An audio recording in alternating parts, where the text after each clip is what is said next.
Hi everyone, and this is the Legendary R back here with more. This time I'm going to be doing another Beyblade video. And this is going to be for Beyblade X. And I'm just kind of going over the things I missed. I wanted to kind of go back and properly review the things I missed. So one of the things I actually did miss from the first video was the red Wizardarrow and the blue Knightshield. For the red Wizardarrow, it's basically just a recolor of the yellow one, but in the red color scheme. Has the same parts as the yellow one, and I feel like it looks better, and I feel like it could be good for color matching if you really wanted to, let's say you just wanted to color match with Hell Scythe or something like that. You could probably just use the parts from it that way.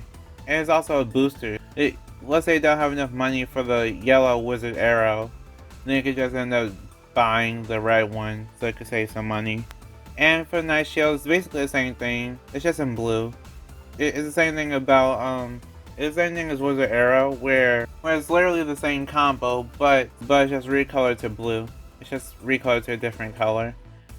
And again, it's a booster, so you get to save money that way. Or if you don't have enough money, then you could just buy it and then have a blue Beyblade. I honestly don't blame you if you do like the blue Knightshield recolor. Actually does look better than the green to me, and I also just really like blue, so it makes sense. So I completely understand if you choose to get like the blue over the green. In my personal opinion, I feel like I might end up having Knightshield as like the Beyblade to represent my channel. We'll see if Knightshield is worthy of becoming a legend. Another thing I wanted to talk about is the 3-on-3 deck set. The 3-on-3 deck set is basically a parts pack. I'll just call it a parts pack because it feels like the only thing it's really made for is to give you parts. It feels like it. So it's like if you really wanted a red Knightshield, then there's a red Knightshield there, and then you have some parts from, you have a part from Hell Scythe, and then you have, yeah, it's just a bunch of recolors and then like a parts pack. So yeah, red Knightshield, a green Wizardarrow, and a yellow Hell Scythe. I don't know who asked for a yellow Hell Scythe. It's really interesting. It's like Drawn Sword is the only one that didn't really have a true recolor, because the only kind of quote-unquote recolor we have of it is the one from the starter set, and the starter set is the starter set Drawn Sword is basically just a darker color version of the original, so I can't really call that a true recolor. I think it could be fun to have though. Like let's say you already have two Beyblade X Beyblades, and then just kind of want more Beyblades and you don't really know what else to get. You could just buy the 3-on-3 deck set and then just have more parts to play around with and have more fun. I can see a reason for getting that. I can see a reason to justify getting that. And also if you just really wanted every color of your favorite Beyblade, then you can easily do that by getting the 3-on-3 deck set and then just getting whatever other colors are for the Beyblade that you like a lot. Then we have the 3-on-3 deck case. For the Modified deck case, I actually tried to use burst bays with it, and once we got around to like DB and BU, they're just too big to fit, so that's something. It's good to have one though, because if you go to tournaments, like how I'm going to a tournament, you can actually have a secure place to put your Beyblades in, and you don't have to worry about your opponents seeing your Beyblades and stuff like that. I just feel like having a deck case would be safer. It would be safer in like a cooler way to kind of, have your Beyblades around. Now we have a separate release of the launcher grip. Launcher grip, I'm not really too sure what to say about it because it's just a launcher grip, but I'll say this. I really hope that they actually make the launcher grip less of a struggle to take off the launcher.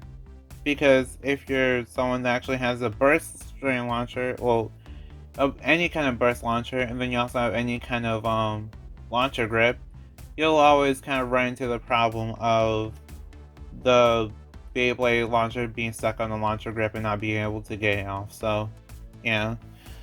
That's something that I hope doesn't come back for Beyblade X. From what I could tell, it kind of seems like the attachment, like the way that the launcher grip attaches to the launcher itself, It's kind of like the way the Hasbro did it, where it seems like it just connects from underneath, which that's pretty good, unless you're one of those people that kind of pushes downwards when launching, which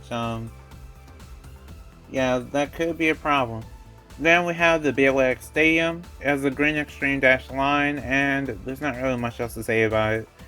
It's just another version of the arena.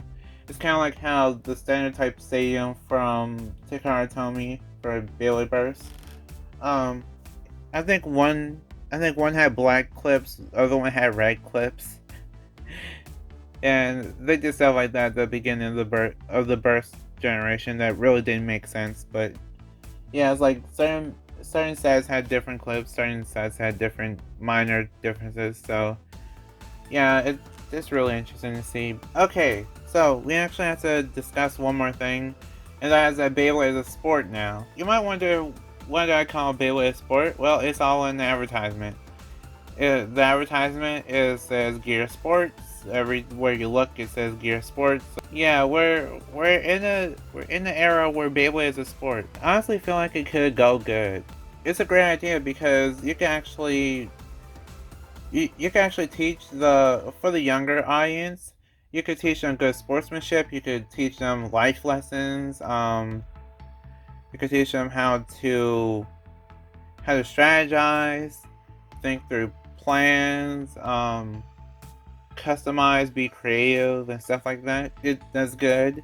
And then for the adults or the older audiences, you actually get to learn how to work with an environment where basically anything can happen. Because the whole thing about Beyblade X is really just more random than anything else. So, let's say you have Knightshield in a battle. Let's say your opponent has drawn sword. You might think, oh no, I already lost this. Well, give yourself more credit. Let's say that your Knightshield just goes to the center of the arena and then your opponent has drawn sword. You can't say, oh no, either. Because there's always that one chance. There's always that one fraction of a chance that drawn sword could either miss your Beyblade, or if drawn sword does get an attack in, you can always just somehow deflect the attack. It's always possible. Stuff like that happens in Beyblade. There's always a chance of something random just happening either in your favor or not really going as planned. It's a good thing. It's a good thing because you get to, like, even though it's a sport and you can't strategize or anything, you get to actually just kind of problem solve. You get to try to think outside of the box, and you get to try to be more creative. It's a great thing to me. Some people might believe that the competitive side could be bad, and it can be, but if you really think about it, Beyblade isn't really in your control as much as you'd want it to be. Yes, you can make more customizations and different combos, but by the end of the day, you're basically just spinning a spinning top, and there's no way for you to always know where it's going to stop, where you went wrong, when the Beyblade is going to burst, when the Beyblade is going to break, or whenever a Beyblade is going to perform differently out of nowhere. You don't really know that. You just kind of, all you can do is just live in the moment and enjoy it. Beyblades for fun, just have fun with it. That's all I can really say. That's how I feel about it. In terms of sports thing at least. One thing about Beyblade being a sport though, Takara Tomy also did mention that they wanted to make Beyblade Evergreen, which means that it's an everlasting brand and that it will never end. So it's kind of like Pokemon, or I guess Yu-Gi-Oh is Evergreen. I guess that's one. Clothes are Evergreen and stuff like that too. So Beyblade is now everlasting. But with Beyblade being Evergreen, we now have reassurance that Beyblade will basically never end. So Beyblade X can end, just like Burst did, but we'll end up getting another series to replace it.